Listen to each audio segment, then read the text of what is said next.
ഗുണപാഠകഥകൾ. സത്യസന്ധനായ മരം വെട്ടുകാരൻ. The honest would cutter.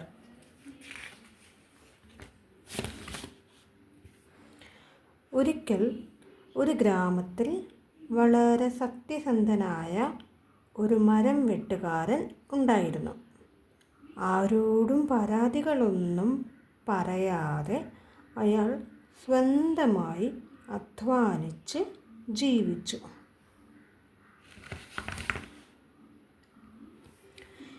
എല്ലാ ദിവസവും അയാൾ പുഴയരികിലേക്ക് പോയി മരങ്ങൾ മുറിക്കുക പതിവായിരുന്നു.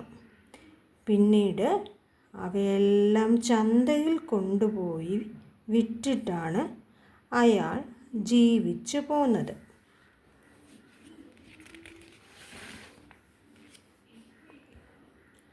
ഒരു ദിവസം പുഴയുടെ അക്കരെയുള്ള മരങ്ങൾ മുറിക്കാം എന്ന് മരം വെട്ടുകാരൻ തീരുമാനിച്ചു.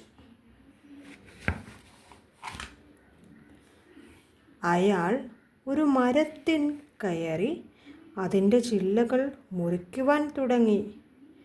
പെട്ടെന്ന് അയാളുടെ കയ്യിൽ നിന്ന് കോടാലി താഴെ പുഴയിലേക്ക് വീണു. അയ്യോ, ഇനി ഞാൻ എന്ത് ചെയ്യും? എൻ്റെ കയ്യിൽ വേറെ കോടാലി ഇല്ലല്ലോ. എനിക്കാണെങ്കിൽ നീന്താനും അറിയില്ല. ഞാൻ ഇനി എങ്ങനെ പണം സമ്പാദിക്കും? എങ്ങനെ ജീവിക്കും? അയാൾ കരയുവാൻ തുടങ്ങി.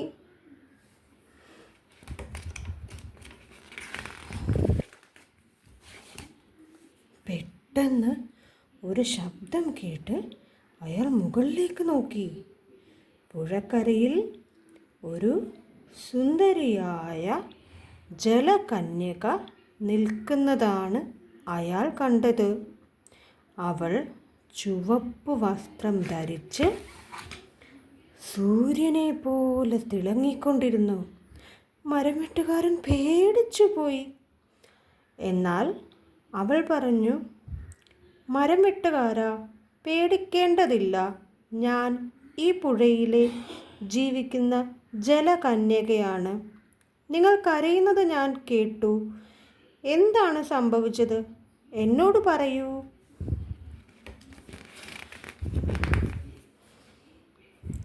മരം വെട്ടുകാരൻ അവൻ്റെ പ്രശ്നങ്ങൾ എല്ലാം വിവരിച്ചു. ഞാൻ നിങ്ങളെ സഹായിക്കാം, ജലകന്യക പറഞ്ഞു. അവൾ പുഴയിലേക്ക് മുങ്ങിപ്പോയി ഒരു വെള്ളിക്കോടാലി എടുത്തുകൊണ്ട് വന്നു. ഇതാ നിങ്ങളുടെ കോടാലി, ജലകന്യക പറഞ്ഞു. മരം വെട്ടുകാരൻ അതിലേക്ക് നോക്കി പറഞ്ഞു, അല്ല, ഇതല്ല എൻ്റെ കോടാലി.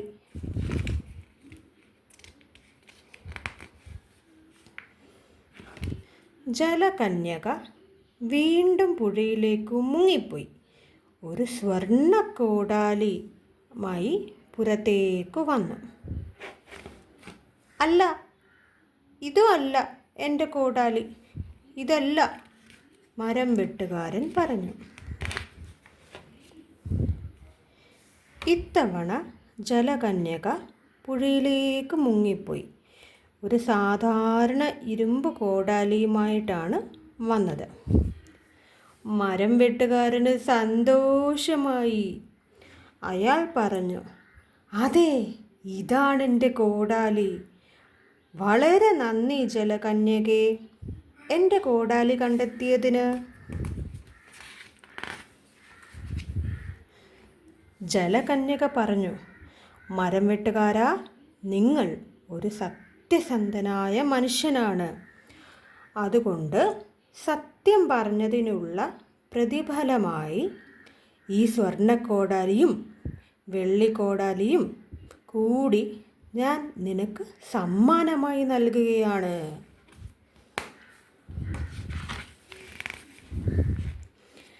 മരം വെട്ടുകാരൻ സന്തോഷം കൊണ്ട് തുള്ളിച്ചാടി. അയാൾ ജലകന്യകയോട് നന്ദി പറഞ്ഞ ശേഷം തൻ്റെ ജോലിയിൽ തുടർന്നു. ധനികനായ സന്തോഷത്തിൽ അയാൾ വീട്ടിലേക്കും മടങ്ങി. ഗുണപാഠം: സത്യസന്ധതയ്ക്ക് പ്രതിഫലമുണ്ടാകും.